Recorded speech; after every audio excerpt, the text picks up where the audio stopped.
Welcome to Section 31, episode number 343. I'm Dan Hammond. And I am Rogue Schindler. This week we have the post-GenCon 50 wrap-up, the post-Eclipse wrap-up, the post all the things we did last week wrap-up. We didn't have a show last week because we were on the road much later than we intended, but that was the end of the of the epic event that was GenCon 50. We should start at the beginning, yes? That sounds good. 3 years ago, two years ago, you and Charlie heard that they were going to do the L5R and really, really wanted to be there. Is that more or less right? And they announced it. They specifically said Gen Con not next year, but the following year. Gen Con 2017 is coming out. And yeah, I was really excited. I've loved the property since it first came out in I want to say 96 or 97. I picked it up in 97. Fairly early. That was our first Gen Con. So 20 Wow. years ago. Okay. So there was I knew some local guys who played it in college, and I ended up like rooming across the hall from them, and we spent an entire year and probably more, 2 years playing big group games of it. It was during the original storyline arc, which was really epic. Still my favorite of all of them. So I was really excited to hear that they were going to be picking this back up. I tried getting back into it actually about 3 years ago, and there was just the history had progressed so much beyond what I knew, and the game was still, I know there was a lot to catch up on, and luckily, luckily, My Little Pony came out, and I could not justify keeping up with two games, and nobody around here played L5R, and I knew you guys were going to play My Little Pony, so I chose that, and that ended up being a fortuitous choice, even though that game ended up petering out as well. But that was a lot more fun than investing in a really heavy, serious game and then having it die out. So I was very excited about this coming out, particularly in this type of format. The LCG living card game format. Yeah, this business model, I guess, Yeah. is a better way of putting it. I mean, it's certainly different. So what they released is a box, and you get at least one of each card inside the box. All what would be rare, you get one of. There are a couple cards you get two of, and there are a couple cards you get three of. So if you want to play competitively and have the maximum deck size, you do need to buy three of them. But at what, $40 a pop? Is that about right? Yes, $40, $40 retail. So who knows how much it's going to be on Amazon in a few weeks or a few months. So you figure 35, $40 so times three. That's still, yeah, less than you'd pay to chase a complete set, right? absolutely. Of sealed products. So And their expansions are much smaller. They come in like they have little deck, like a deck of cards, sized decks, um, and get three of those, and or one depending on you know your options. If you have the things that you have multiples of in the box were all universal, not unaligned. I was going to say non-aligned, but sort of unaligned cards that can work in any clan or in any deck. So if you have multiple people, like we had talked about, I think you and Charlie and Mac all have a set. So between the three of you, you have a play set. So if you're not as into it and you want to say play crab, you can get 3 copies of all the crab cards. As long as they are not interested in playing crab, they can pick another clan, and the three of you will all have basically a play set at your disposal. and not only that, well, yeah, I was going to say if someone wanted to play Dragon, they'd take all the Dragon cards, and then I'd have to take out that Splash affiliation of mine. So what you're saying is you've got 3 sets. You can build whatever you want. We need to figure out what affiliation and what Splash affiliation we're going to play, and make sure there's no overlap, and then we'll be fine as long as nobody wants to change for the rest of the card game life. Yeah, but you can only splash in your conflict deck. If you noticed, Those are the only. That's the only side that you get other stuff with, and you know, as long as you don't both want to put three copies in, if you're splashing anyway, it's probably better that you're only going to put one copy in. So if the main player only wants two copies, then you'd be okay. Yeah, could be okay. All right. Well, let's jumping the gun a little bit. We did end up playing a lot of L5R on the way, in the plane Yeah, on the I way, right? So put together some demo decks, so that was nice. So we could learn how to play and get ready for it. yeah, I think I ended up playing Crab on the flight because, like as you said, 20 years ago, when we picked up the game at GenCon, must have been GenCon. Wow, GenCon 30, I guess. Yeah, Gen Con 30 must have been. All right. I got handed a Crab starter because, of course, I did. I had a Yep. 1 in 7 shot, so that's what I started playing this time. And I think we played on the plane, and I lost. Did we play more than once, or was it just that one game on that 4 hour flight?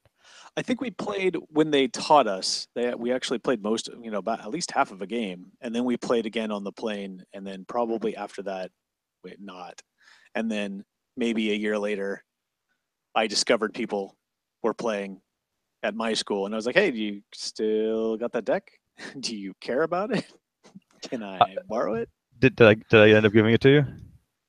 Yeah, yeah. Okay, good. Guys got the clan armor. Because I have no idea where it would be. Yeah, that's where it is. I think I think Totally. I think I have a set of Dune cards from that year. Oh man. Yeah, and maybe some Highlander. Uh, Yep. but that's probably about it. I couldn't tell you where the Highlander is, and I think I just saw the Dune because I put it in an old Star Trek starter deck box and wrote Dune in silver pen on the top, and threw it in one of my Wow. long boxes. Um, all right, so we played maybe one game on the flight from San Diego to Indianapolis. Yeah, Yep. That took a while that because took we were learning. the whole flight. I think. I played crab. I lost. There'll be a trend here. We had Until tried. All four of us had tried to buy tickets to this big event, this inaugural event that was going to be Thursday at say noonish and go until midnightish, um, where everyone was. twice. Yeah. Oh, that's right. Yeah, because they re-released tickets and we all failed again. The idea was you pay 46 bucks or something, you get the sealed product, before it's out next month or whatever. They throw in some extras. You get a pin, you get a box, to hold your starter decks and everything. And as you play, they give you win promos and all kinds of things. And if you win all 5 games, you get story influence points and you get some kind of weird name that who knows. Yeah, you've still got your pin There's there. my Phoenix pin. Yeah. Yeah, I took mine off. I don't know what I did with it. It's around here somewhere. My crab pin. But needless to say, none of us got tickets. So it sold out too quickly. You, however, had a plan, which should be lauded because the Yes. plan worked, right? I was going to say, like Cylons, I had a plan. Unlike the Cylons, mine actually worked. Uh, yeah.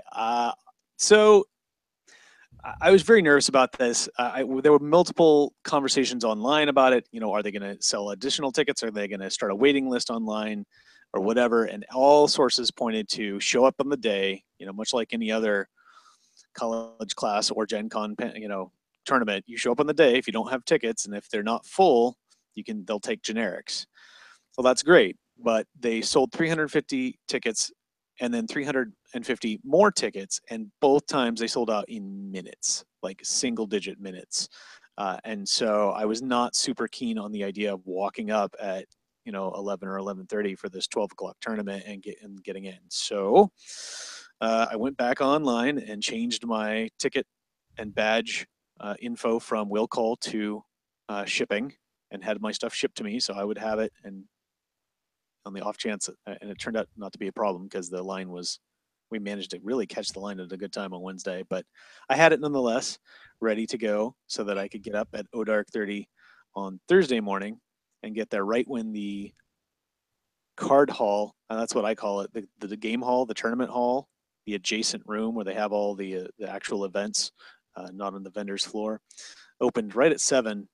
And I managed to walk by a few minutes before and say, "Hey, when are you letting people in?" They're like, "Now." Like, and they just let me in. They're like, cool. So I walked over to and we had walked by when the doors were open previously, so we knew exactly where their area was. And I got out the sign that I had made before I left that has their big logo on it and said in their font, L5R waitlist line starts here. And I stood next to the tables, the official tournament report tables for Fantasy Flight, and I waited. Yeah. And And I think I walked up and joined you. There were two people behind you, so I yeah. cut in front of them because you were there. But by then, We were kind of a mob at that point, and I yeah, think I told them that you were coming, but the Fantasy Flight people had already seen you and said, "What? Great sign! You're the front of the line. Just uh, keep holding it up." they walked up. There was three of them, got there first, and they clearly were the early risers. They had their coffee and their muffins, and they were like, clearly not ready for this. And I stood there with my with my sign out and a big smile, and they were like, "Wow, okay." And someone came closer and read it and like, yes, you are. If you do that, and you will definitely be. I guarantee it. I'm like, that's all I wanted. So, uh, in exchange for standing there and directing traffic to be behind me, I got to be the front, which is great. That's all I wanted. I was happy to do that, and I was just so afraid of them, not being one person, somebody coming up asking one person where it's going to be, and they say, "Oh, go stand over there up against the wall, like 50 feet away." And oh no, yeah, you stand right here next to this table, and we'll tell you when it's ready, or just go away and come back, and have every different person get a different answer from a different volunteer. So I figured I might as well make it official, and I do kind of wish I had done what I was thinking of, which was also print an end of line sign, so we could just hand it back down the line. Yeah, Um, because we got asked that a but lot. Here's the front of the line. Where's the end? We somewhere that way. that way, and we even about after about a half hour, people started getting tired. We actually had a pretty decent line along the length of the banners that they had set up for each of the clans, and people had started pulling chairs away from the tournament tables. They're like, yeah, you can't have that. And we'd already been, you can't pull those. You gotta go ahead and pull them, push those back. And I said, hey, is anything happening at these tables until the big tournament, until the Kiko Matsuri? And they said no. And I said, well, since we are here waiting for that, and you're not doing anything else at them, can we have the line along these tables so we can all sit down, we can get out of your walkway, and I can pull out these demo decks and we can start playing, so we can teach everybody, like, all right, everybody, I want you to take this line and take a couple steps forward against this table. Now, everybody just sit down at these tables. Right. So we proceeded to take out these demo decks that we had already used before, and I played against Charlie. I must have played. I think I played a game, maybe two games. Lost both times. Oh no! I think he played. You lost by honor loss once, didn't you? Yeah. Well, that was me learning how bidding for cards works. Uh, yeah. Yeah. That did not go well. However, by this point, I think I had played this particular crab demo deck at least 4 times. Maybe 5. Well, yeah. 1, 2, 3, Because we 4. played once Yeah. on Tuesday or Wednesday, didn't we? Yeah, I think so. Yeah. So, if nothing else, I was familiar with the cards, and I kind of knew, all right, this is the good stuff. This is how these cards work combo together. I felt like I was relearning the game. Let's be honest, I never learned the game the first time. I learned the game.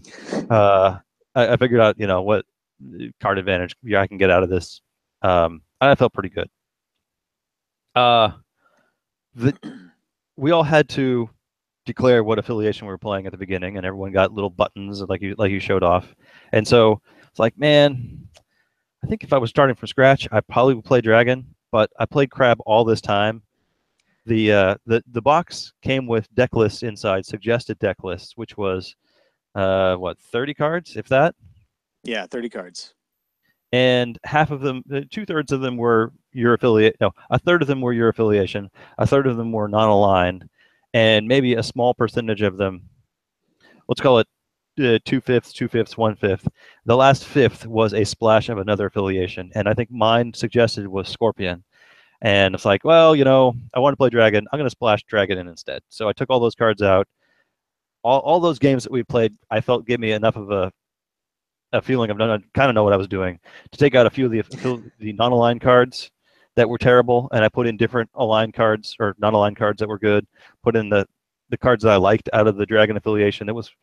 I got beat up multiple times by cards that pretty much say, okay, that hero that you got there, yeah, he doesn't have any skills and he doesn't have any ability. He just kind of sits there. There was at least one Dragon card that says, yeah, that kind of card's gone.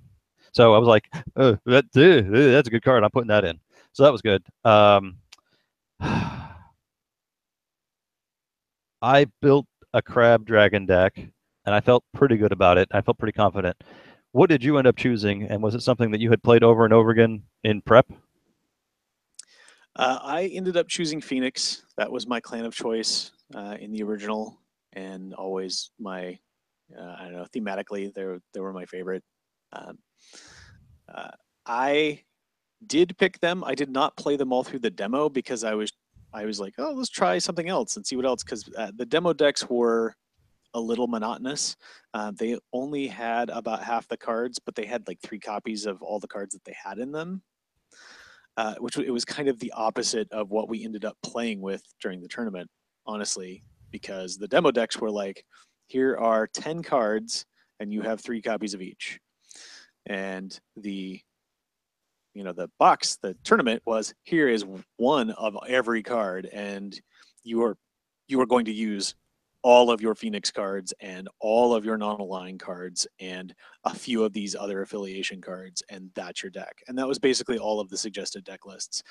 I wish I had had more experience, both with the demo decks and with the other cards. I just didn't get a chance to read them all. I don't know, it was such a weird process that we went through. I was like, I'm just going to throw these together. And everybody around me was like, yeah, we're just going to play with what's there. I wish I had done what you did. I got just wrecked by this one card over and over again.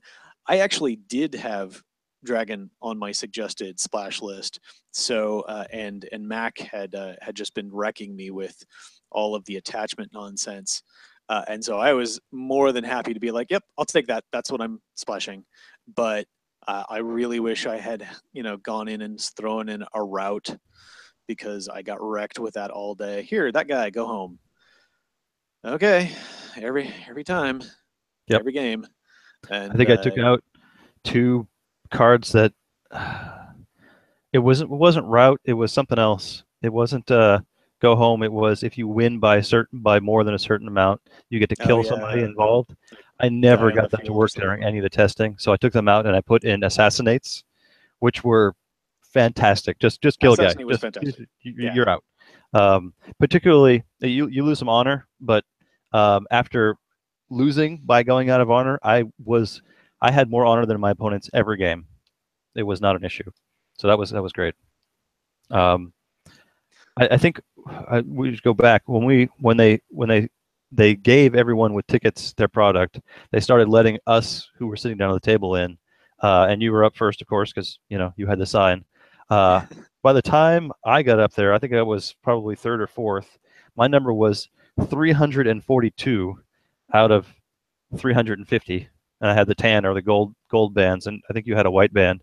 Uh, so we were Ivory. there were maybe 8 people after me, and a handful of people after you. I think if you had not gotten us up and all of us there that early, we probably wouldn't have. As a walk up, there's no way. Especially since I think I remember hearing halfway through the wait, they said, "Hey, there's a bunch of people lining up outside. They think they're the line." And Oh like, wow. do they have a sign? No. Okay, do then they can you come have and a get in the back of flag? this line. Yeah, because that's Yeah. exactly. I mean, we've certainly had that kind of thing happen before at various card events Uh-huh. where two different volunteers have created two different front of lines and got hosed on it. So Yep. a brilliant play on your part to get us all in. Do you remember? Was Charlie playing Lion? I think he destroyed me with Lion in the testing. Is that what he went with? Yeah, it was funny because he did not want to play Lion, and I guess you said he beat you, but he did not have a good go of it.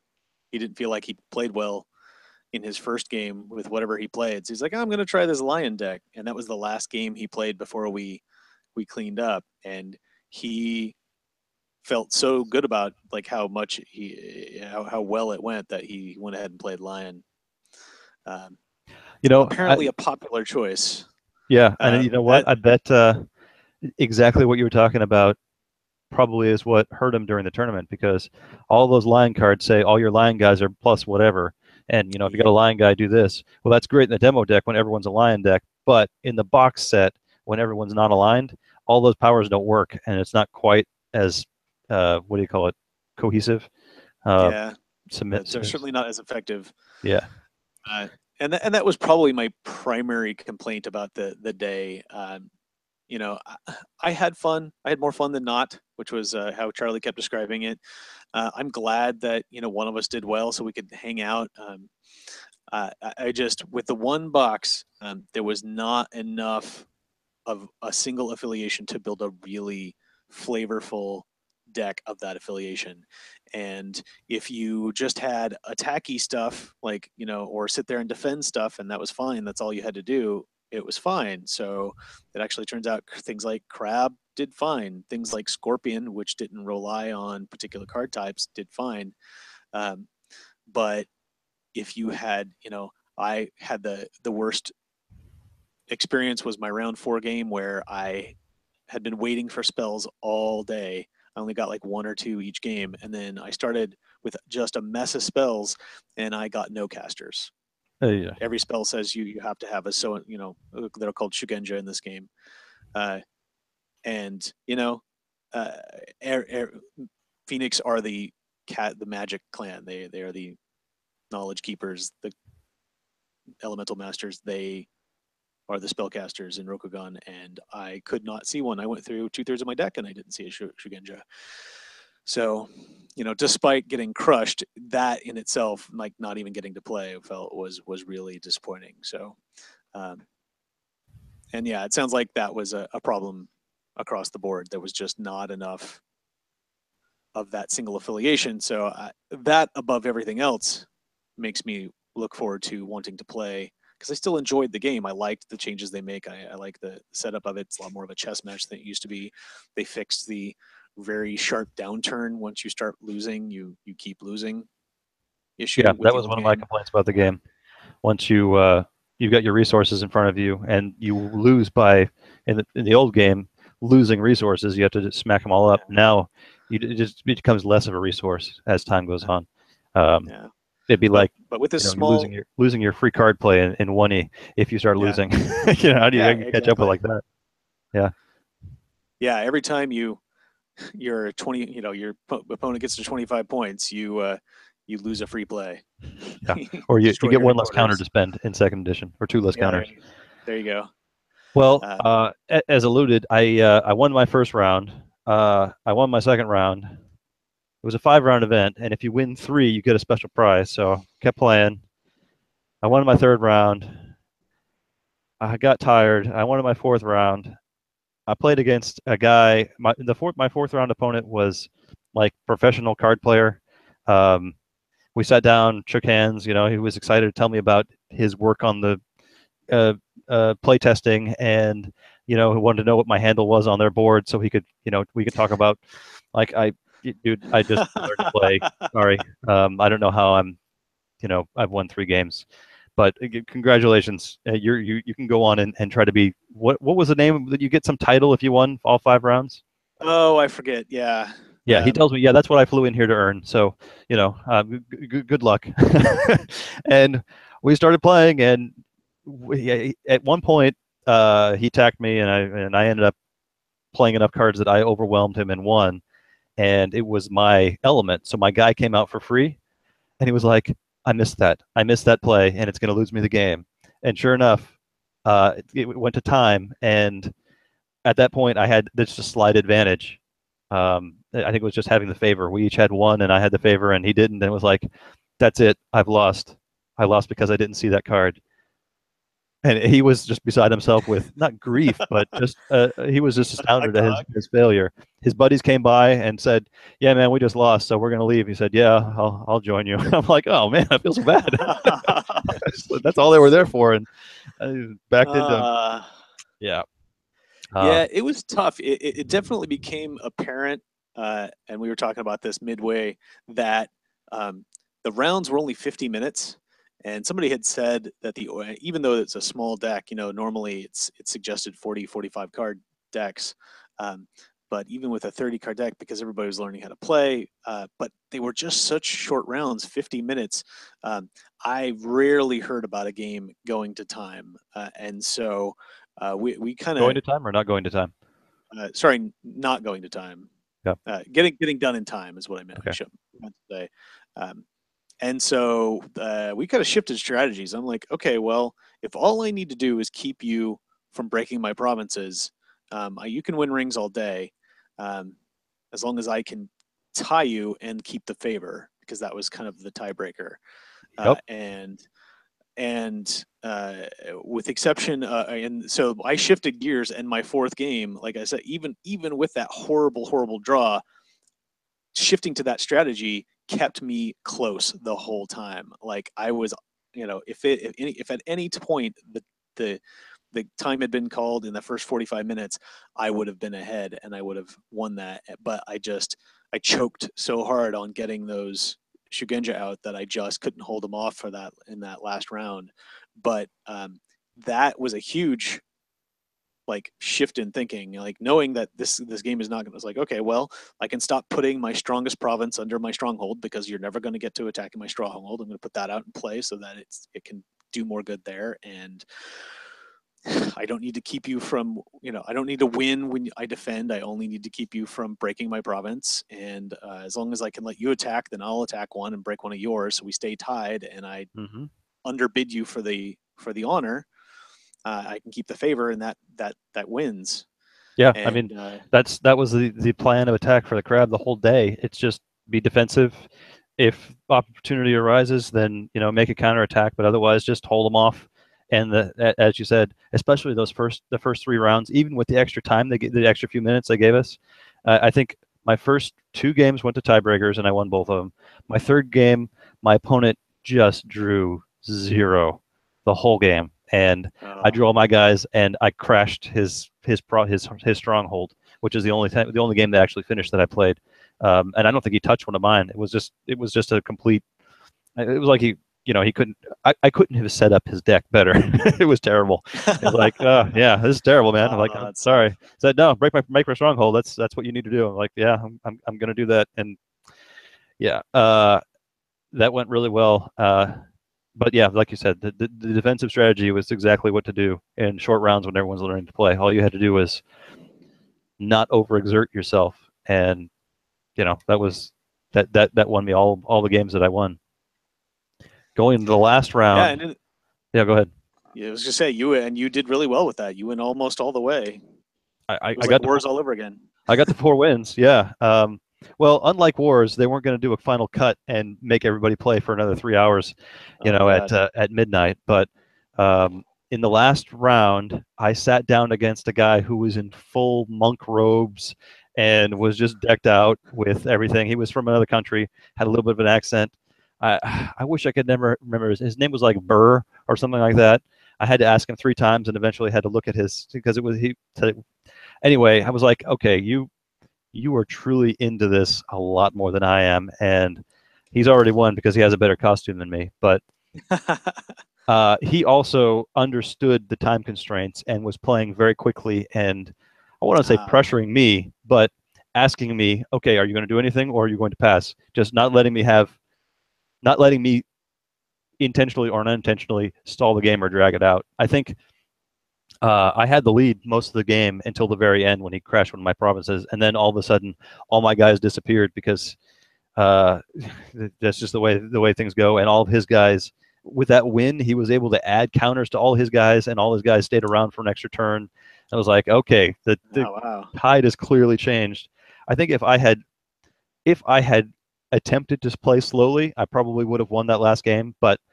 That was not what was gonna. That was not what I was gonna do in that situation. The guy was No. clearly he had come even more so than the professional I played in the first round. He had come from another country to play in this event. I mean, he was bowing to me at the end. I'm like, okay, it's card game. Come on. He was very much into it though. He Had, didn't, Yeah. Tap your com badge every time it was your bonus Yeah.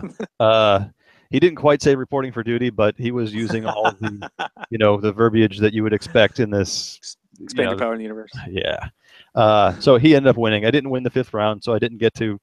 What was it? You get to influence the story or come up with something. Yeah, they kind of set up. I heard a little bit about it, and apparently it was in the fiction. If you had caught up, and I was one story behind before the tournament, unfortunately. But they're setting up some kind of friction between the unicorn and the phoenix. The phoenix or the unicorn brought back some potentially sacrilegious form of magic back from their sojourn into the outside lands, and some people are like, okay, that's fine, that's your magic, and the phoenix are like, no, you can't do this, this is not how you approach the kami. And so the whatever the winners were going to decide which way the emperor ruled, and Neat. that would then have an effect on the relations between the clans and how things were going to go on from there. So that was, they always had that. That was always been a signature of L5R throughout the years, having the original story influenced by major tournaments. So that was cool that they did that with the inaugural sealed deck. And they did. They showered us in product, relatively. That was pretty nice. We all got these nice deck boxes, which, as it turns out, do hold an entire play set. Nice. Sleeve? So that's nice. Not sleeved yet. I'm kind of going back and forth whether or not I'm going to put them in pages yet. I think I'm going to wait until some more sets about come out. Yeah. But another cool thing was they gave us there are ways for each clan, Way of the Phoenix, and they gave us 6 copies of our way, which you don't need. Play limit is 3, but as you played against each opponent, you could trade for give them one of yours and get one of theirs until you got the complete set. So Yep. that was another reason to keep playing, keep meeting new players and try to collect those. So that was cool. We got the pin. If you want to turn a game around, except for the first round, which of course was one of my 2 wins, then they had another extended art promo, Keeper Initiate and Seeker Initiate. So in the first 2 rounds, if round 2 or 3 you won one of those, you got one, and 4 or 5 you got the other one. And then if you, like you said, if you won 3 out of 5 rounds, they had the cool acrylic stronghold. So, stuff at all levels, stuff to keep you interested. Oh, and if you stuck around to the end, everybody got, there's a starting player token in the box set, but we got a cool wooden laser engraved. Yeah, it was nice. Was it starter GenCon 50? token? Yeah. So that was another, capper. If you stuck it out, you played through the end, even if you didn't do very well, they gave you some of that. So that was fun, and it was the day. It was That was scheduled the to be over at entirety of 8. Thursday. Yeah. We And wrapped up at we left. 11:30.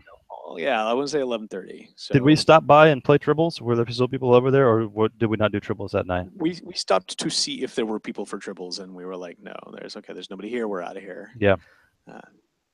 Because we needed food, and I don't think any of us had an actual meal that day, and we only just made it under the wire to get takeout from TGI Fridays. That's right. I remember that now. Yeah. That was an unfortunate meal. I paid the price for that meal the next day, but it was a long day. It was a good day. I won enough to get that acrylic stronghold. We got enough trading done so that we each had at least 6 different of the Way of cards. I won in the second round, and the third round, and the fourth round, so I was able to get one of each of the Seeker and the Keeper. And so I got pretty much everything that you could get except for the super high level prizes. So that was good. I enjoyed it enough to go pick up one of the clan play mats, which I really enjoyed. So that was some good art, clan champion art for each of the clans. So yeah, that was a full day, and man, I was just so pumped because it was weird to have my big pressure moment be the very first day. And so I think pretty much from the moment like we got boxes and we're sitting down, I was like, all right, my Gen Con's done. We did it. We got in, we're here, we're playing. You got in and you won. That was your victory. Everything else can, it was so breezy the rest of my con. It was very exciting. Although we did get a little pressure, unexpected pressure later. Yeah. Um, No. but good kind. Nice. So that was Thursday. We kind of skipped over Wednesday a little bit. Was there anything? I mean, we met with I think Eric Robinette on Thursday night and played a game, and he crashed on our floor. We played with Sean on Thursday, or sorry, Wednesday. Had No, a couple of Wednesday. rounds. What was that? Yeah, we ran Yeah, into Eric on Tuesday, Tuesday night. That's right. uh, Uh, which all was the days fortuitous. run together. Yeah. Um, and then yeah, we just ran it. Wednesday kind of blew by. We went and got. Luckily, we caught the line at a good time on the way back from lunch. We stopped. I am not one to get merchandise for a con, I think this is the first but GenCon merchandise I've ever bought. yeah, same here. But I was like, it's Gen Con 50. It's our 20th anniversary. Like, I feel like, so I went and got the badge. I got a T-shirt too of that logo that you just held up. It was like I feel like this is the one to celebrate, and I'm glad we did. I was like, we need to stop now. It's Wednesday. We're not doing anything else. It's only going to be busier, and I guarantee this is going to sell out. And sure enough, jump it back to Friday. Yeah, It was Friday. I think gone. everything that we had bought was sold out already. The Yeah, hats were gone, the lanyards were gone, the shirts were gone. So, yeah, yeah. need to add that to my ledger too. That I think you bought me the hat. We got to even up on that. All right, so that ends the long, huge event of Thursday, which was awesome. I'm glad. Thank you for making the sign and dragging us all in. Uh, I'm just happy you guys all came with me. I thought I was gonna fly solo when it came to getting up at dawn and doing that. well, So yeah, you had to I, stay there for at least an hour by yourself, but we yeah, eventually rolled in I did. when the sun was warm. Yeah, A little bit later, but yeah, that was a long day, 6:30 to midnight-ish. yeah. That's a long time to be in that hall. But I don't feel like the hall was quite as air conditioned that first day than it has been in the past. Or we've just never been surrounded by 700 other players before. It doesn't really get that crowded on the Star Trek tables. True enough. True enough. All right. That leads us to Speaking of Friday. which, Friday morning, I got up for. Oh, that's why I'm looking at my calendar here, and it says 7 a.m. to 1 p.m. Star Trek Masters. It's actually 3 hours that's later, correct right? here, Yeah. So 10 o'clock was 1E but not Masters. there. I finished cutting out the last of the cards that I wanted to swap in at the last minute the previous night, and added a few dilemmas to my deck. But I ended up playing at least one round. I figured I want to see how many people showed up. I want to make sure there wasn't going to be a bye. Let at least Charlie play around. So I jumped in and played. There were 6 of us, and I went back to the Mirror Starfleet deck that I played a couple of months ago, that tried to make an Emperor, because Ah, yes. there was a laundry list of things that I had learned in that event, in that tournament, that I wanted to add in. And thankfully enough, I did what you did. And while you're putting your deck list together after the event, you go in and write up some notes about what to change, and That's the way to all of do it. those turned out to be perfect. So I added extra personnel because you would kill them to kill the matching commander. You can play them again. There's no reason not to. I added in extra people who could potentially be emperors, but that was very helpful. I made a change of adding in the 2 people from Mirror Quadrants who stop and draw a card, study divergent history. Oh, yep. Study divergent Yep. history. I added that in. I took out a card from my seed deck so I could add in another dilemma. Um, all great changes. And my first round, I was played against our roommate Sean, who was playing. Yeah, sure he was.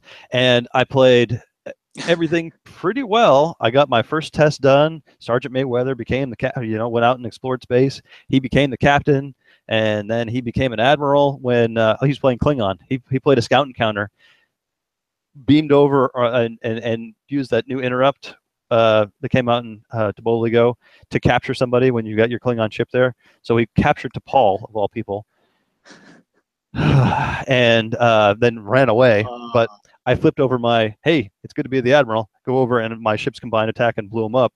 Killed T'Pol, but that's what happens in the Mirror Quadrant. that's And right. then we solved that mission, went back, and he became emperor of the Terran Empire. So for the win, it was awesome. It couldn't be Wow. scripted better. Yeah. So the deck worked, everything was happy, and then it was time for doing something else because it's Gen Con and it, it there's so much other stuff going on. I enjoyed the game. Wish Sean good luck, and then I dropped. I think I went off and played. I think I went off and played Star Realms a few times with Mac because they were hosting just walk up tournaments, and there happened to be Yeah. one. So we played a couple of rounds there. I did well enough to win a random promo, but not well enough to win a playmat. Whatever. Um, so that was fun. I see we have. There was something else that we did on Thursday. Was that day one of the Pathfinder Open? No. So we had tickets for so that we had based on our schedules, Yes. our collective schedules in the grand spreadsheet that we all did, you, me, and Charlie and Mac, to try and work out this out. There were 2 slots because there were slots all day for the Pathfinder Adventure Card Game Open tournament to get in the first round Thursday and Friday. The only time we could do it was either 8 a.m. the first one Thursday or the last one Friday. So 8 a.m. Thursday or 5 p.m. Friday. Once it Right. became clear we didn't get tickets for the Kiku Matsuri, and I knew I wanted to go anyway and try to slime in by being in line for the wait list. I was like, can we, please do the other one? So we dropped Thursday in favor of trying to squeak in the last one on Friday. And our main concern with doing Friday was that it was going to make us late for a thing that ended up not happening, unfortunately. But that meant that we could go on Friday and not have any trouble because there was no Concert Against Humanity this year. That's right. So disappointed. But you're Um, right. 5 p.m. on Friday, then the four of us got together, and we've been wanting to do this for 2 years now, right?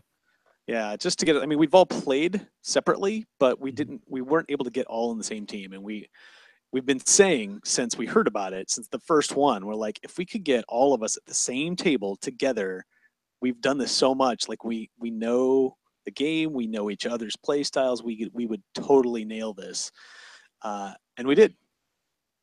It was great. The first round was a little nerve wracking. They threw the decks out and they're like, all right, here are the 4 characters you're gonna play. Here are the 4 decks. Pick one. Do you have a Make deck? Make a something you deck in have 10 minutes. 10 minutes to make a deck with Yeah, cards that and we've not just make never a seen deck, before, make right? a top tier deck with That's cards you've right. never seen before. A level, 7 feats yep, of each. highest level So all the characters you can cards are do. available. And so you have to look through all the different cards, not just starting out. You can't just look through the first. Okay, I can play with just these. It's everything in the box, right? Yeah. Everything pertaining to your character. And I mean, it, I was playing. We just pretty much decided. Okay, you're playing. I don't know if they dealt them out and we just kept them, or however I it think they was. kind of put them out there and they said this guy's a this and this guy's a that, and like Mac saw that this guy like Radovan is a rogue, so he grabbed that, and Yep. and the others were kind of in front of us, and we're like, okay, we were like War Priest, that sounds cool, Yep. So I took and that. I think Charlie was like Wizard. Do you want to play the Wizard? I'll play the Wizard. There was some back and forth, but and I remembered I had the Magus out, and I was like, this was the deck I wasn't that interested in. And then they're like, oh, but you have to play Talitha. And I was like, wait, no, I remember she was the cool one. And I actually remember reading that article because Brian had mentioned it, and she has this whole uh, blessing shuffle thing that she does, buries blessings, but then gets them back. And it's like, okay, okay, I have at least an inkling of information in my brain about this. I'll take this one, Nice. and So it was we all great. got these decks. We had 10 minutes to scramble and build one. You had the great idea of marking up the cards with putting the cards in sleeves and marking them up with a Sharpie instead of trying to Yeah, write everything down on a piece of paper. That was really helpful. Um, I think we all got characters that we could play well. I think they all matched up somehow, well enough. And we defeated the scenario, which is kind of it's pretty good, I would say, yeah, because they don't make these to be easily beaten. But we did it. We used some tricks to get as much time back in the time deck because that's a big point factor. And turns out we were one of the last teams to go, but we got the high yeah, score of the first 2 days. So yeah. So everyone in huzzah. round one, we got the highest score. That was great. So we found out right away. They're like, okay, we'll let you know. And they were Yeah, like, okay, yeah, you guys I think made we it. we walked back for triples at 10, and then like within that hour. You guys made it. Yeah, and this is how they sent the guy who's running the thing sends Charlie a text. I think Charlie's name was in the front. Said, "Hey, you guys are the top seed. Do you want 8 in the morning or do you want 10 in the morning?" And so Charlie fires off a text over to Mac to see if he can make 10 o'clock because that's what we preferred, right? We don't want to get up and stupid early and get there. And the next thing we know, we got a text that said, "Well, everyone else already answered, and you get 8 a.m." So we were asked first, but 4 minutes later. yeah, but 5 seconds later, he asked the next team, and they responded immediately. So we did not get 10 o'clock in the morning. So we learned we learned that we would be playing at 8 o'clock, which means we had to be there at 7:30 a.m. Yeah, they were like, okay, 8 o'clock. All right, that's fine. Like, okay, be there by 7:30. What? Yeah, that's fantastic. So I mean, that vaguely worked out because you guys had talked about wanting to go to the Masters at 10. Yeah, I mean, it was. But I would not have objected to more sleep, but it allowed a possibility of playing 2A Masters, and to let Charlie run the thing without worrying about getting someone else. Yeah, and it did also affect the plans for the rest of Friday. Exactly, the plans for the evening. We had several options in front of us, and ended up choosing none of them. I think we played triples and called it, right? Well, we had tickets for the special, the Pathfinder special, which I had been really intrigued by. I really wanted to go. I kind of I don't want to say I swindled you guys into it, but I did. Like, we had been leaving that night open for Concert Against Humanity, hoping it would run, and I was like, I want to do this. I think you guys will have fun. I'm going to buy tickets in case Concert Against Humanity doesn't go off. And then we'll have them. And then if I have them, then that's more of likely to get you guys to go. But they run Pathfinder Special every year. Is a big, used to be RPG tournament, not tournament, but a big RGB session. And everybody is in the same scenario, but everybody's doing slightly different things, and you're all part of one big game. So everything that happens at every table influences. It's like a giant raid in an MMO. They actually did it like one a couple of years ago. You're trying to slay a dragon, and okay, we need you guys to go over here and start, reinforcing the wall, and these people need to like get the archers read up. So you choose which one you want to do, and based on how many do each task, that the bonuses to that aspect of the game are reinforced for the second tier, etc. And for the last two, I think this is the second time they integrated the ACG into that. I had heard tales about it being a lot of fun last year from the guy that goes to all the ACG events, or the guy that used to. We haven't seen him around very much anymore. This guy named Eric, who I saw at every GenCon and every Origins up until this year. But unfortunately, it started at 8 p.m. or something like that. Started at 8 p.m. and it runs 4 to 5 hours. Yeah, with our 7:30 a.m. start time, so our 6:30 a.m. wake up time, we pretty much called that. In fact, we were planning on doing something. I think after triples, we were going to play Cards Against Humanity or that word, the Buffy, right? Legendary. But it was like we can't do it. Not if we're going to get up early. Yeah. And we've kind of felt like if we got the high score in the first round, we got to be not favored, but we got to be doing pretty well. So we should not. Let's not hamper ourselves. Right? Let's, exactly. Let's keep doing well. So we called it early on Friday, and crashed. As much as 5 guys who playing cards, 4 guys playing cards in a room can crash, and we're not talking about Star Trek and stuff like that until wee hours in the morning. But our alarms went off in succession, and eventually somehow we all made it out and got to the ballroom, the Sagamore ballroom. Sagamore? Yeah, Sagamore. Yeah. By quarter Praise to Mac for bringing bagels. Mac brought bagels. Tasty milk-filled bagels. Sorry, man. Yeah, it's a long week. Unfortunately, I had been feeling off. Started feeling off about now. The previous night, well, we went to TGI Fridays, and I just ordered the chicken sandwich. That'll be funny later. But we got there that morning. We all played. The idea, the first round was we get 7 skill feats and 7 power feats and 7 card feats. Well, during the fight, we were getting beat up, and now we're a lesser version of ourselves because vampires. So now what Yeah, we got to choose three of each, four. four of each. Not So only that, we had been yeah, losing them during the course of the game exactly. because the vampires were draining us. So it was an So this was interesting sort of reversal, kind of. Instead of getting better over the course, you start with the best, and then yeah, your character is getting weaker and weaker, and yet you're facing tougher and tougher opponents.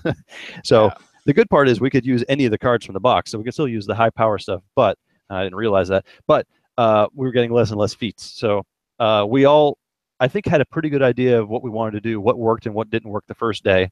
So I think we had a couple. We finished with a minute or two to spare, making oh our decks yeah. this time. I was sweating it the first day, like squeaking down to the last. I was like, oh, I just haven't picked these feats yet because I haven't written them on my sleeve. Pick, pick, pick, pick. But I was focusing on getting the right cards. But yeah, by the second day, it was like, okay, I'm comfortable. I know what this does. I'm glad I picked this. I'm glad I picked this. This wasn't useful. Let's replace it with that. And um, yeah, I mean, same thing went with feats. Of these feats, like, okay, I never used this. I never used this. This was amazing. Hang on to it. And uh, they didn't enforce if you do the natural progression, your first three power feats are going to be from the top half of the card, Yep. and then But the rest are from the rest of the card. But because we were being drained, we were being drained. We you would have know, lost the easy it, stuff first, so that makes sense. Yeah, we still got a yeah, roll so it card, makes so sense that was because good. So I felt like exactly as you said. I knew what worked. I used the feats that helped everyone else because I was total support role. It's a very interesting character. I'm glad I played it. Uh, but it was early in the day. We were all mostly awake, and we got a better score the second for the second round than we did in the first round. So we were feeling pretty good again. yeah, Uh, we defeated the thing. Um, uh, we did well. Everyone played their character yeah, really well. we Came up with some short great circuited tricks. that one site. Yeah. Yeah, and yeah, there was one location that was every time you move there, you take 2 damage that can't be reduced, poison damage, or maybe it was just 2 poison damage. That's why Mac was there, but Mac couldn't go there. But then at the end of your turn, you kept getting randomly moved away, so you're constantly taking damage having to move there. And I finally drew into a card that I had seen the first day, and I put in my deck, and I was like, this sounds so amazing," and I never drew into it, and so I finally got to use it. That teleports you. It's treacherous teleport that moves you to a location and burns through the deck. Just reveal cards until you get to a monster. Pitch, put all the boons back in the box, fight the monster, and then shuffle any banes, probably any barriers back in. But it's just burn through the deck and get a monster. And we were towards the end of the game. It was getting not really tight, but it was getting. We're like, oh god, we have to do that site and then this other site. And I think we knew the villain was at the other site. Mm-hmm. And I was like, hey, I can try this, and then I'll at least be there. That's right. Only we Yep. burned down to the henchman and And closed it in close it up. one, Yep. and that saved us so much time. It did. I think And that was probably one of the big turning points and allowed us to actually finish the scenario. That was great. we actually were back in the room later that day to play regular scenarios. Yes. Uh, Yeah. as the second round of semifinals finished, and were tabulating scores, so we got to overhear them telling the people the scores, which was actually kind of interesting because the two teams that were in the second round tied, like That's right. all the way down to Every the last two tiebreaker. tiebreakers. Yeah. All three, all the rubric Yep. qualifiers, all the tiebreakers down to the very last. They're like, well, what do we do? Do we flip a coin? Do we do this? I'm like, okay, well, hang on. There are still two top teams. If they both accept the finals, then we don't have to worry about it. You guys can tie for third, and that's it. Um, but they're like, well, what did the other people get? It's like, well, you guys tied at 67, and then the next team up was at 69. So you guys were all really close. You guys did a great job. Wait, I thought you said there were 4 teams. Oh well, the other team got 79. It's not even out of his mouth. And one of the guys at the other table goes, 79? And we're Yeah. trying not to. Just like, yeah, okay, thanks. But yeah, So that was really fun. after we played that morning, right? We decided that we were having so much fun that the two of us went down and bought, right, our characters. Yep. So I bought my war priest. You brought I'm your staring at it in my box. what? Magus. Yeah, Magus. Magus, and unfortunately, Charlie and Mac couldn't buy theirs because they're not out yet. But we went upstairs and then did the Pathfinder ACG organized play, the adventure path that was released at GenCon, and everyone made new characters and we just started rolling. So we got to play a couple of rounds with the bare bones version of this, which turned out to be helpful as a predictive because Yep. we scored high enough that we were in the finals, and sure enough, the progression continued on Sunday. We'll get to it in a bit, but the Sunday we started off, and it was you get what two feats? I don't remember. Two. I thought Two it was going to be feats. one, but they gave us Yeah, two. they gave us two feats, so it was very similar to playing no roll card, just right out of the box. Choose the best two feats, choose two skills and two cards, and I gotta say, playing those characters those extra times, I think it helped with that. I think that's the second time repetition with cards that I was going to be playing with under pressure really helped out. Yeah, actually, that helped me too because I looked at those basic some of the feats that helped me choose. I had been not using those because there were higher power stuff. I was like, all right, well, let's see what would I want to use here. So yeah, that was definitely very helpful. So after playing, we decided not to go back to 2E Masters. They had enough players that they didn't need us. We had to head off for True Dungeon.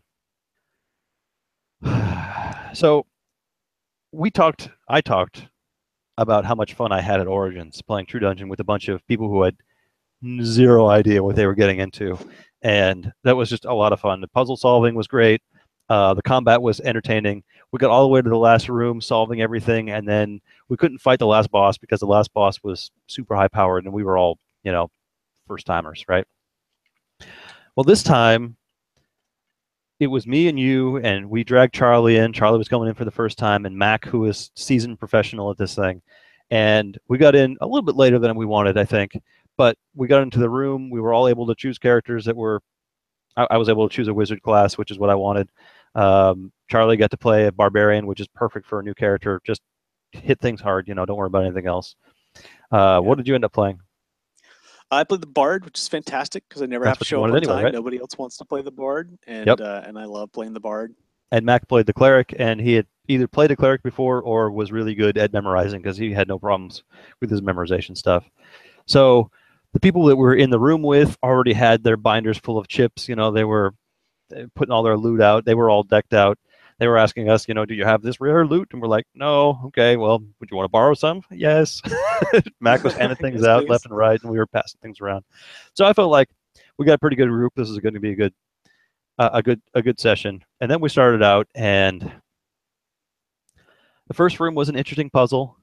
There were a ton of just red herrings everywhere, and I don't know, was it you or Mac that finally pointed out the arms were pointing at cardinal or clock directions? Mac noticed it and indicated. So Mac had done this one before, Yes. and so he was doing his utmost to not spoil it for the rest of us. But he also didn't want us to fail. He also didn't want, he didn't want us to lag behind. And so when it got kind of late and we were having trouble, he kind of looked at it and was like, what's with all their arms? And so I looked back and I looked along around, and I was able to, with the hint, pick up that, they're, because it looked like there were a bunch of different figures and they were all. It looked like they were all different classes. Looked like they were all different classes. So we were trying to do that, but there were some just weren't clear, and there were more of them than there were of us. Yeah. And then finally it was like, okay, this guy's doing, this with his arm straight out, and this guy's holding his sword up, and this guy is praising to his god, and this one is pointing at the ground. I'm like, there's 12 of them. They're all different numbers, and it's, the clue that was inscribed on it was. that told us what to do. So we were able to solve that with, okay, I have not read the Name of the Wind stuff. I'm told that the guy who was doing the introductory was spot on for his character. It was. It was amazing. I could not stand it, and now I do not want to read these books ever. He was smarmy, and I hated him. And every response he gave apparently was perfect, well acted. Hated it with just. Well, it may help you to know that He dies, he is in fact the assistant inn boy at this inn where the main character kills him. keeps, and he's constantly getting smacked down by the main Okay, character. It's like, all right, yeah, shut up, stop being stupid. You know. all right. Okay. Anyway, we solved the puzzle, which was great. Went to the next room. Was the next room a combat? I think The next room was spiders. combat. Yes, Yeah, spiders. we did pretty well. Beat up spiders. Everyone did a great job.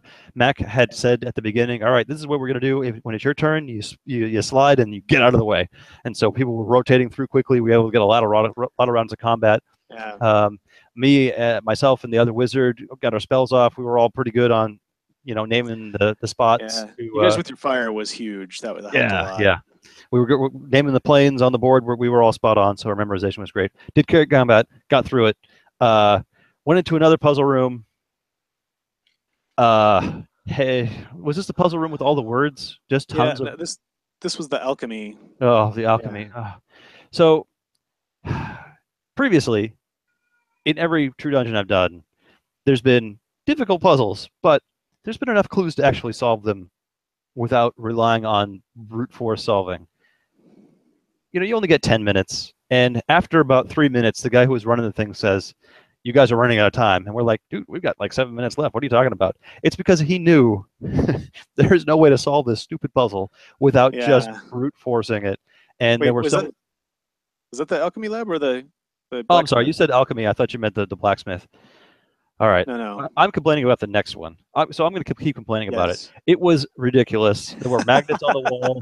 They had to be keep that replaced. that There were several things that could have been done to make that puzzle just yeah. just one or two things. And it's possible that in our quickness to try to figure it out, we just missed something subtle. But we stood there staring at those two palms, trying to figure out, okay, this is used 4 times, this is used 3 times, this is used 2 times, this has to be here, this has to be here.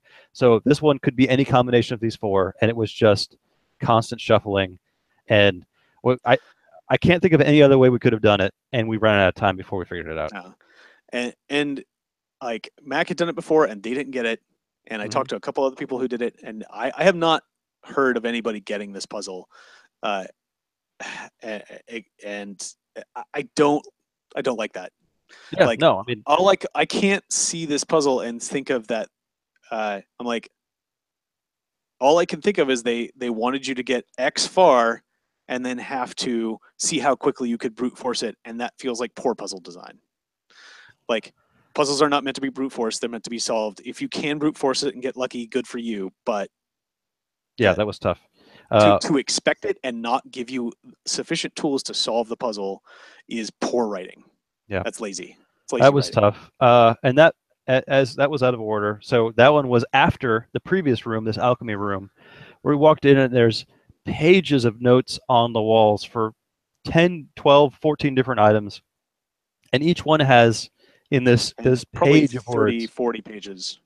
of all these things. There's subtle clues to match up where each thing needs to go. And we tried doing the ones that were highlighted first, and we got a few of them. And then we tried just going through each one, and some people would solve one and then leave it face up, and then you worked on it and realized it was already solved. And the guy who was running the thing kind of started playing with the stuff in the middle, and we realized that, one of these is a magnet. Well, that solves this puzzle and this puzzle and this puzzle, because we can tell that this is iron and not gold or something.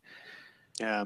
It was a lot of time required to solve, and we just couldn't get through it. I want to say with another few minutes we could have gotten the last one or two, but at the very end, when time was running out, we just grabbed a few and tried them, and it wasn't correct, so we failed.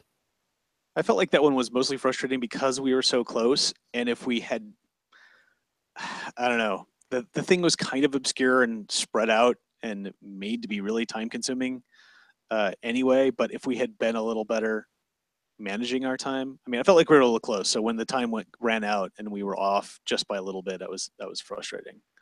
All right. So frustrating puzzle led us into the blacksmith puzzle, which we've already detailed the frustration there. So we've failed 2 in a row.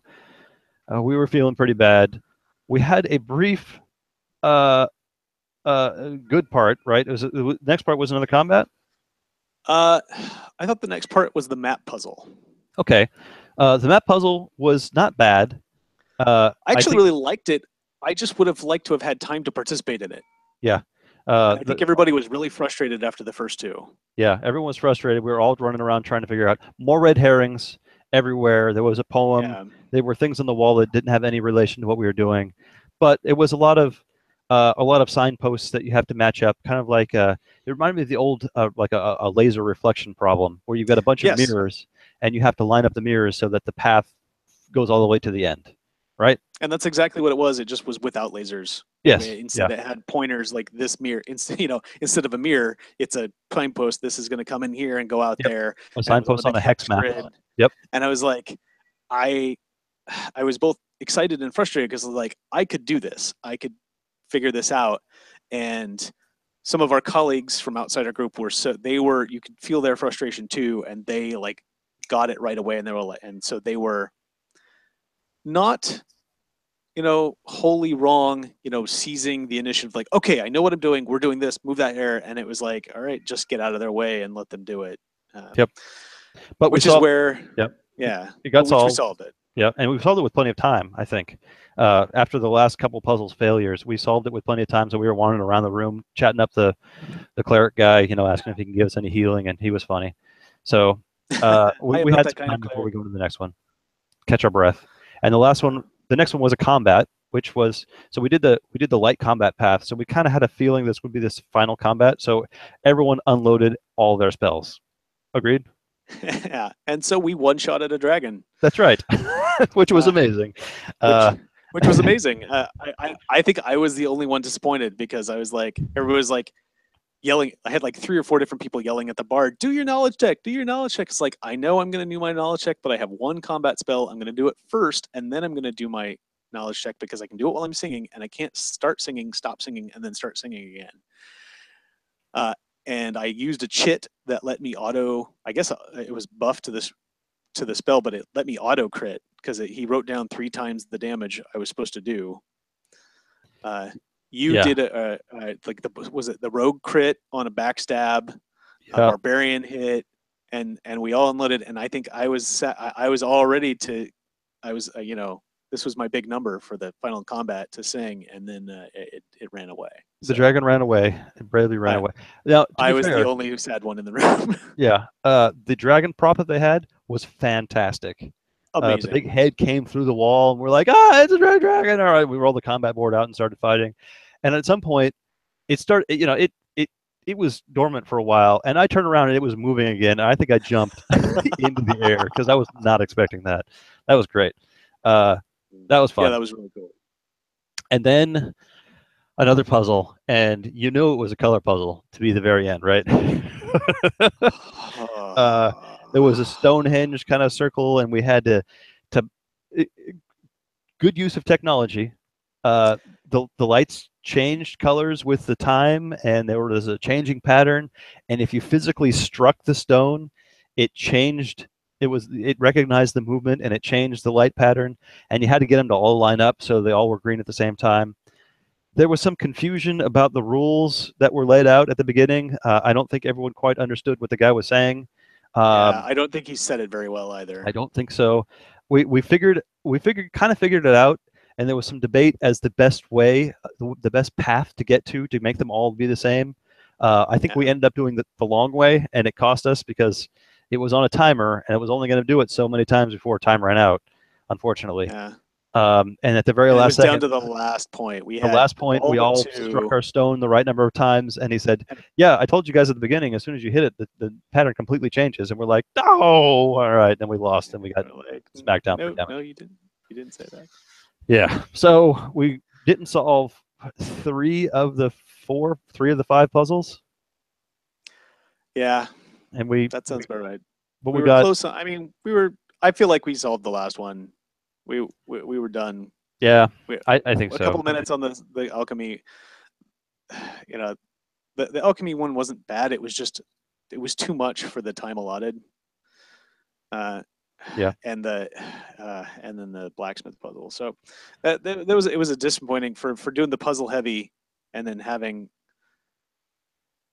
I keep talking about how badly the puzzles are written, but I think part of it was also the GMing because I really felt like we were given erroneous instructions that last one. Like like how could we get that wrong? I was listening to you the whole time, and Yeah. everybody thought the same thing. Yeah. Exactly. So It, I felt on the end of the day, I personally felt okay. This was on average probably below what I was expecting for a true dungeon, but you know there are points that were entertaining. I don't feel like I personally had a big hand in solving any of the puzzles, which is kind of disappointing. The biggest disappointment I think was as much as we talked it up and as poor of a time we had bringing Charlie in, I don't yeah, think I don't think he enjoyed it. I mean, he no, might have put on a happy face for us, but I wouldn't have enjoyed it if that was my first experience. And definitely not a good first experience. I no, think, and that no, poor. I certainly not worth the $80 we paid each to get in. 60, Disappointing. but yeah, $60. still Disappointing. But you know, disappointed. we gathered our loot bags after that. I got a great piece of loot for the mage. All of my magic missiles next time are going to be extra damage, so that's great. You usually get a lot of those, so that was fun. And then we wandered back, and we started tribbles early, so that we could run the other Yes. Decipher game. Sean was going to run. 3 years in a row we've scheduled tribbles at 10 o'clock at the same time the Austin Powers World Championship is. So this year we moved up tribbles by 15 minutes or 30 minutes, and then ran it fast, and then had Austin Powers start a little bit late. So we had a quick tribbles round. Uh, I really do need to input these results. And then you split off to play Buffy, right, with a Yep. couple folks. I joined the Daddy Pants party to play Austin Powers, which was, I got to say, quite amusing. It was a good time. I played not last year, 2 years ago, and we had just so many people. We had to break them into two huge tables. But this year there were only 8 of us, I think. So it was two 4-person tables, and I managed to at least score some points in the first round. So I made it to the top table in the second round, and one card away from going out multiple times, but ended up in third place. Um, Jeremy Benedict comes in second every year, so he came in second again. Everybody has to have a nickname when you go in, and his is always the bridesmaid. And true enough, Oh man. he was bridesmaid once again. And the winner was Richard New. Congratulations. So barely beat me out in going out. And I think there was at one point where someone just if you're familiar with the game, you have pretty much a throwdown between two agents, and at some point, if you run out of cards to play, you can ask for help, and people will play one or both sides to try to because if you score whatever, if you're on the winning side, you score those points for yourself. Oh And it wow. came down to who are you going to choose? Who are you going to king make here? And it wasn't Dan. So, Uh, yeah, what are you going to do? But it was fun. Had a good time. I think I scored another Felicity that I can play with, so I'll put her in the deck for next time. Learned a few things. I forgot that there's a card. Do you remember the first contact enhanced first contact pack that lets you oh open up a yeah. pack?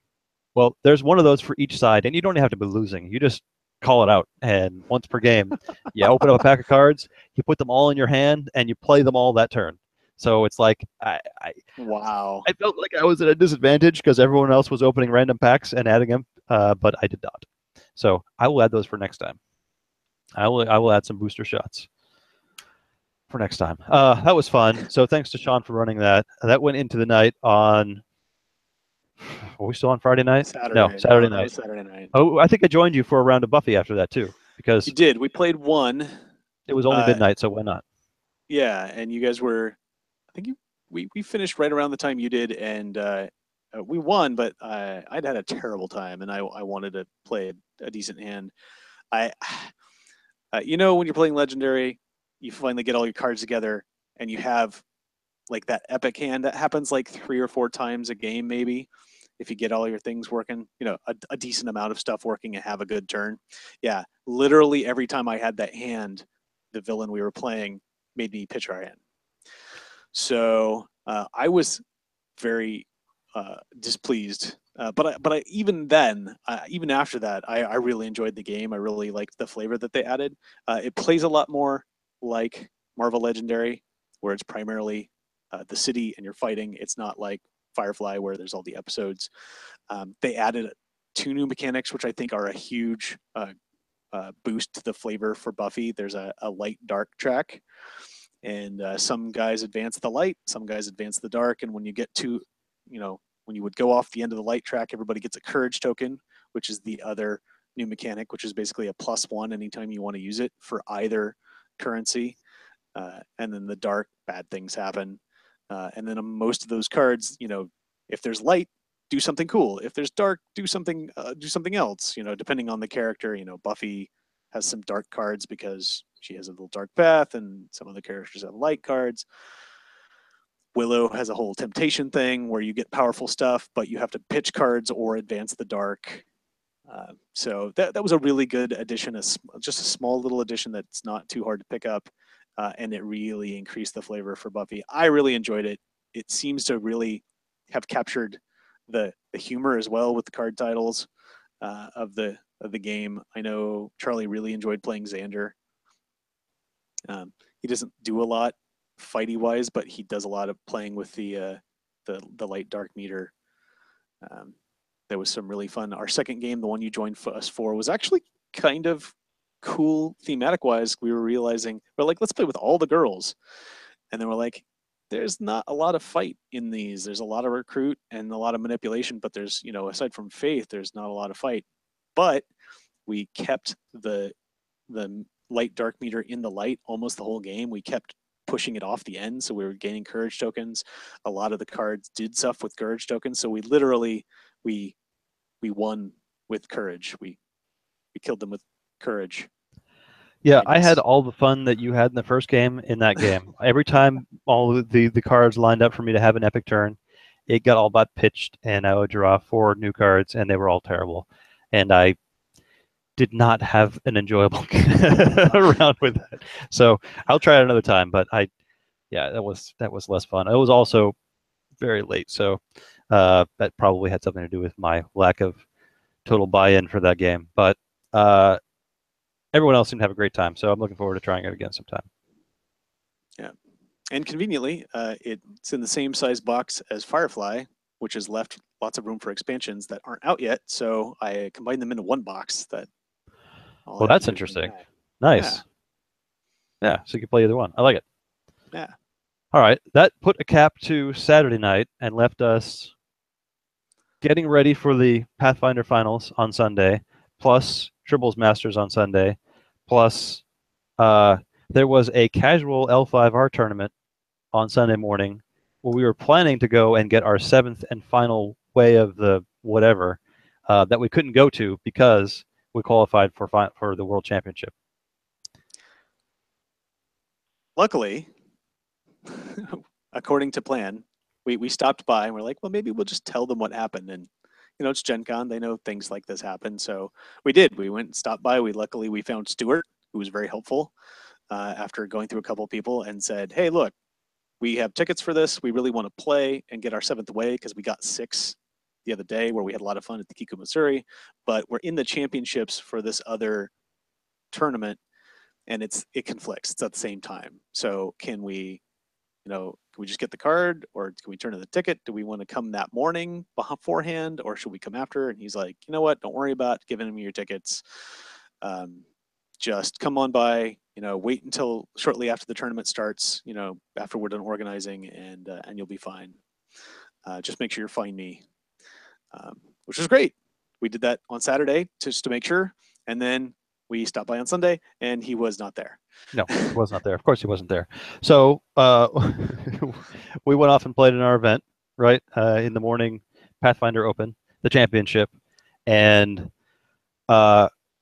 once again we defeated the scenario. So it was nice because two tables, the two championship tables, right? It was us versus them, so we can kind of hear what was going on over there. We heard when they cheered, and I'm sure they heard when we cheered because we were having a grand time. Oh Uh, yeah. we kind of we knew we predicted what we were getting into, right? Low level characters. We had a game plan. We had a plan of attack, and they put out that one site with like 30, 60 cards in it, right? That we had to Oh burn man. down the whole thing. Yep. And every once in a while, a new location would pop up, and we have to go over there and collect something, and then jump back. And we figured we'd get about halfway through by the time ran out. So we were going to try to get as many points as we can. They didn't tell us what the scoring was going to be, but we kind of had some guesses since we had to reassemble parts of the throne. So there were loot that was showing up in that other deck. So we figured, okay, we're going to keep getting loot until there's no more loot set aside, right? So I think there was 4 of them. There were. Every time at the end of when we fought the villain, we couldn't fight the villain until he was the last thing there or something? What was it? Oh, if until there were right. if there were more than 4 blessings left in the blessings deck, he is evaded. Yeah, and the blessings deck is how you keep track of time. So you have to fight him, but only at the very end of the scenario, and only if you're ready, and only if et cetera, et cetera, et cetera. So and cards left in that deck had been a major part of scoring. Right. Previously, because you start with 50 points, and we had gone 73, 79, and so that was a big chunk of our time because we had about half the time left the other 2 games. So we're like, well, we can't do it until the very end anyway. Is that still going to be an issue? Yeah, we got all the loot. We were killing monsters left and right. In the previous games, there was a point, I think, for every monster you kill. So we killed literally everything. Right? We burned down the side decks 4 times. We killed that henchman every time. We burned down everything in the pile until we got to the villain. The villain had a diplomacy check, and for every bit of loot that you have, it's a bonus to it. So we figured, okay, we're going to do it with diplomacy. That way we get a big bonus. Maybe that's extra points at the end. And then on top of everything else, we got down to like, I don't know, maybe we kept letting it go around so we get exactly the timing right. So it would be your turn because you had the card that let you auto pass a non-combat skill or a combat skill check or something like that. And I used the consecration to add cards back into the day check so we could add as many days back to hopefully pad our score just a little bit more. And it turned out I had exactly the right number of blessings in my hand to bury to get that up to 4. So it was the maximum number we could have had when we encounter him. When it was your turn, we encountered him. You pitched your hand, so we made the check, and we all just kind of waited. waited. I'll tell you, in the previous year when I played, in the finals and the semifinals, after you beat that villain, they say, okay, well now it opens up this other deck over here that you weren't ready for, and then you have to burn through. Well, but no, it was like waiting. He said, okay, you're done. And we're like, oh, it's just a big breath, and they're screaming and hollering at the table next to us. Because they're having this big, huge, epic, like 30-minute turn. Oh my goodness! It turned out that we managed to defeat all the monsters, plus 4 monsters in the side decks. We had the maximum number of days left over because we had padded that on purpose. We got all the loot, so that was worth points. Getting the guy by diplomacy was not necessary. I'm going to call it a cool worth 5 points in our in the Star Trek side.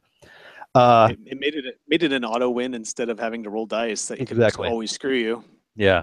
The other team had a score, but we had the maximum possible score, which the perfect score. After we finished and we were sitting around cleaning up, we had a little bit of time, and the guys running the game was like, man, I want to tell you guys your score, but I can't. So we kind of, at that point, I was like, all right, I think we did pretty well. And they announced that we got a higher score, so world champions of the world, right? Yeah, that was amazing. And it was so cool because we all had super key plays in that. Like everybody like dug into their character and either found cards or powers that really just saved our bacon. Like you turned on to that, padding the deck really early, and that you did that all 3 games Yeah, to that was very that was good. really I make sure found we qualified. that one random ally that passes cards to someone else, let you close that location at the Yeah. very beginning. Oh, that's right. Oh, yeah, that was huge. That because Which we almost lost. we would have been rotating over that one again. You jumping in and using that treacherous teleport to burn down the side deck because there was only Oh ever one man, monster in it. That was great. that was Uh, a huge discovery. And then having the staff that let me dig that spell back out. It was like, so wait a minute, we have to go through this 3 more times, you say, yeah, exactly. and close it. Okay, Yeah, there was a lot of. let's do that. I felt like there was a lot of synergy with your character and banishing blessings because you just got them back Um, again, right? Or I bearing. think, yeah, I think my single favorite moment of that finals round was seeing Mike Selinker walk by. He was kind of loitering just to see how things were going, and every time you fought a monster, you had to lose a feat, and we had early on been losing skill feats because losing the tick boxes, and they very specifically said if you ever have to lose a card feat, you have to bury a card of that type. And my character's whole shtick is anytime you would play a blessing, discard a blessing, you can bury it instead, and then all of her powers are, you know, recharge a buried blessing to do this cool power, recharge a buried blessing to do this other cool power. So it's like, oh, I fought a monster. I guess I'll have to lose this blessing card feat. Oh no, I have to bury a blessing. And Mike just walked away laughing. Yeah, that was I awesome. was like, I yay. all 3 rounds, all 4 of us, I think we were definitely on our game. We we had we were never really truly pressed for time except that first deck building, right?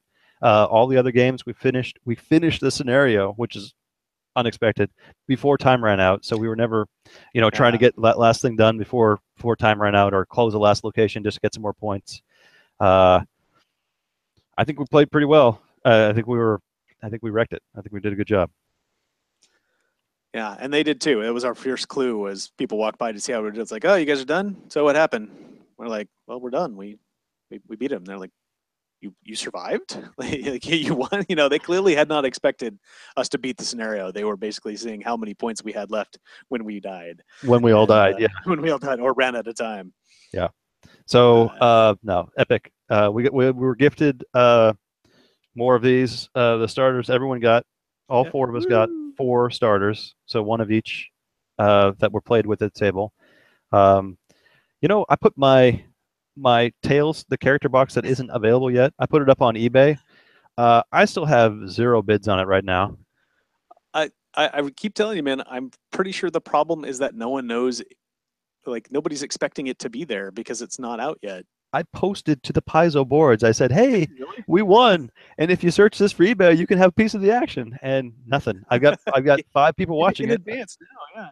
Well, maybe Yeah, somebody will snipe it at I the hope end. so. There's only 21 hours left. We After that was over, we were pretty much giddy.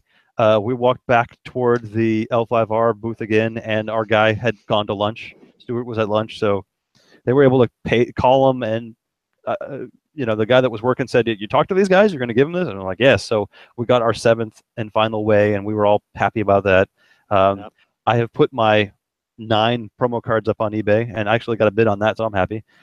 I put Oh, my cool. my acrylic base up. Those have been going for like $250, so I'm excited to sell that. Uh, what else? We played. We slid back into the dealer hall to wander around a little bit for Tribbles. Yeah, I Um, Mac gave me his badge so I could slip in onto the exhibitors and get that last set for L5R. So we have a place. I have a play set. Uh, we met up and walked around a bit, picked up some last minute items. You got a something positive sketch. I Oh, did. and we managed to, as we had mentioned earlier, we enjoyed playing these characters so much that after the second round of the Open, we went and purchased them at the store because we had so much fun playing them. And then they gave them to us as prizes for winning. So we made our way back to the Paizo booth and said, "So, Yeah, thankfully they let us change them out for ones that you and Charlie wanted. So I was able to change out my two. Did you change out any of yours, or you held on to them for? swapped for the Oracle." Ah, nice. All right. So we were able to get what we want. Yeah, I got this signed by the this made up from the Something Positive guy. It's Davin. It says, "Yay, we're doomed." I told him to draw me Davin happy because it doesn't happen very often. So of course, it's because we're doomed. So that was fun. We got to go back to the Paizo booth and get some ACG online cards. I haven't cashed mine in yet. Have you seen that they did Oh, I the didn't do that. goblins in the No. online game? Yeah, you can play as goblins now. Yay! Yeah, there's Oh, goblin version of dude. all the main characters, and you can play the Weeby Goblins characters as well. Oh, that's Uh, awesome. we got a couple more Uh, promos from. there's Oh, we those. went and saw the Broken Token guys because my copy of Gloomhaven is going to be coming soon. But it turns out they're in Escondido, which is about 10 miles east of here. So when that does show up, I'm just going to go over there and get it from them directly, so I didn't have to carry it back on my luggage. Nice. I felt like we did some more shopping, but I don't see much else over here. Um, We did the Artist Alley. Yes, that was fun. I did not Yeah, see that was. anything that I wanted a mouse pad of this time, but one of these days at Origins I had bought that Artist Alley. They had all their prints and everything, but they were selling mouse pads of their artwork, so I bought one. I figure I'll do that again eventually. And then we went off for Tribbles, and it was Tribbles Masters, and we had the first round, and I swear 3 people at our table were playing Rescue, and but the recycles were going left and right, and I don't know. I don't think you got a good foothold in that first round, did you? Nope, I did not, and I don't usually. I think that was part of the problem. Was I actually got the opportunity to, and I don't usually like to in the first round. Oh, I see. You mean the first table? Yeah, the first table. Um, Yeah, I actually got the opportunity to go out in the first round, and so I went ahead and I had evolved a few times, and I I stacked my decks because I was looking pretty good to go out, and I just never did. And that unfortunately meant that all of that work building up that discard pile in the first round meant it got all shuffled back in. So I took a gamble, and it didn't pay off early, so I was kind of behind the 8 ball, trying to rebuild. So, speaking of uh, gamble, I had my favorite play of the oh entire. my god, that was uh, amazing. so myself and who was it? Richard New again, or Jason Robin? Uh, uh, Eric yeah, I think it Robinette. was Richard. Yeah, I think it Uh, was Richard because it was I think it was Richard. he was playing So Ante and Kapla, and I also had a few Ante and Kapla in my deck. He played it many more times than I did. He anteed a lot. By the time that the last one in that first round came out, there were 3 cards in there, and I had put in 100,000 the first time, thinking that I could get it. But after that, I was like, well, what am I going to put in? So I put in a couple of replicates, and so when he finally Kapla'd, those cards went to my discard pile, and I put my hand in my discard pile, and I was out. that was the end of the round. That was fantastic. I did the same thing in the next round, and he was not happy with me at all. oh, the So, second table. yeah, the second table, that was great. It wasn't enough the second time, but it was certainly enough to get to the final table. I Oh think I man. came in second or third overall.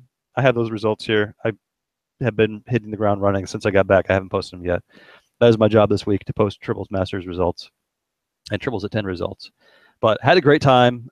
We had a couple of playmats to give out in the buttons and plenty of triples to give away. Uh, who won? Was it Uh, Eric? I don't know. That All was at right. your table. Yeah, it was.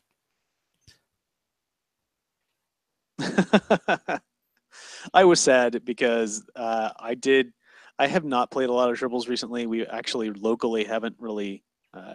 San Diego is like known for being the the renaissance, the rebirth of triples, and we have not played in months and months. So I was kind of disappointed to not represent very well, and my rustiness showed. But you made it, I made it. so we were there. Yeah, I made it to the final table. I came in second with 500,000, but Stephen Lee came in first with Ah, that's right. That's 824,000. right. He was playing what do you call it? Poison. Utilize, Oh, and utilize. yeah, he got. I'm looking at the thing and I see 100,000, 100,000, 100,000. I think he went out once for 300,000, but he got at least almost 400,000. Oh no, he went out once for 300,000 and got an IDIC for another 90,000. Plus, he hit 1, 2, 3, 4 hundred thousands over the course of utilizing. So that was what won it for him. But I was close, 511,000 with that.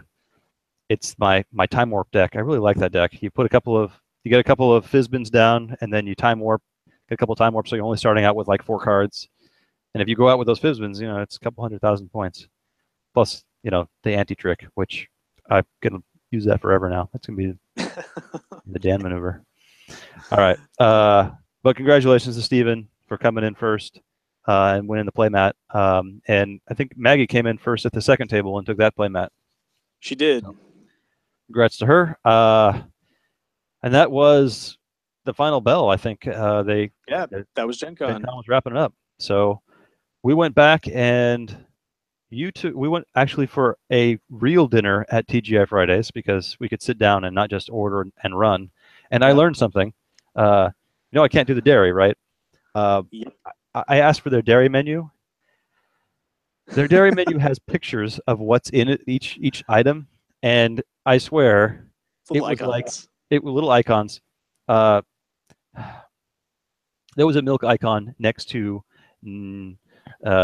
that's 43 of the 45 items on that menu, including the chicken sandwich that I had the previous 2 nights ago, which explains why I felt terrible the next day after that. I ended up getting a rack of ribs, which was fantastic, so I can't complain too much. But that menu is, if you ever have a chance to ask for the allergy menu at TGI Fridays, it's worth it just for the laugh. Yes. Yeah. We'll link to it in the show notes. We had dinner. You took off and head off to go see your other friend, including was Chad there? I missed out if Chad was there. Yeah, we met Chad. I tried to catch him on the floor but missed him, so it was nice to catch up with him. Yeah, I'm sad I missed him. But I was feeling pretty tapped out, and so myself and Charlie and Sean kind of just crashed at one of the tables at in the Hyatt in the Marriott there, and just played. I think what we play. We play Rick and Morty, the Anatomy Park game. I think we played a round of just relaxing, not doing very much. Have a glass of wine or something. Games. Sure. And eventually we called it a night because we had an early day the next morning. So that was that. So early. But I played, including on Wednesday, I played all the games I brought with me. Wednesday we managed to play a game of Lord of the Rings with the 2 decks that I brought. We did. And I apologize because that went terribly for you. So next time we'll either switch it up or. It was a terrible draw. I still had fun. We played Pandemic, which I had brought. That's right. The game of Pandemic went really well. It came down to the wire. Yeah, that was really close and really it was a good game. Did not play Code Words at all. We never really got a big group of people together. I guess it's just because we didn't have that many people there. So which was fine. It's hard to get a quiet place to play a big game like that. And aside from Wednesday, it was loud in that lobby, so I don't really lament not doing that much. But we had a good time. I'm glad I brought what I did. I'm glad we played what we played, that we got there. I was much more excited to play that, and packed up in time for our next big day. So that wrapped up GenCon, but we had one more adventure left, and that was. I'm going to suggest we save that adventure for a future day because we're running at over 90 minutes for our GenCon wrap up. Perfect. And I think that's good. There's a lot of intelligence this week. I know we haven't had a show in a while because of GenCon, because of getting ready for GenCon, but we're back now, and I hope you enjoyed this. I will I'll be back by next time. I will have DragonCon this coming week, but we're coming home Monday, so I will be home in time for another week, so we can talk about the Day of Black Sun and DragonCon as our intelligence for next week. Sound good? Next week, if you're really going to be back on the 4th? Yep. All right. Then let's talk about Dragon Con. We'll talk about the Day of Black Sun, and we'll talk about the release of Live Long and Prosper. How's that? That's right. All right. That sounds good. That's all the intelligence we have for this week, except for the ones that we're saving for next week. In the meantime, I am Sir Rogue. And I'm Sir Dan. And I will remind you all to expand your power in the universe. And we'll champion the world. We'll champion the world!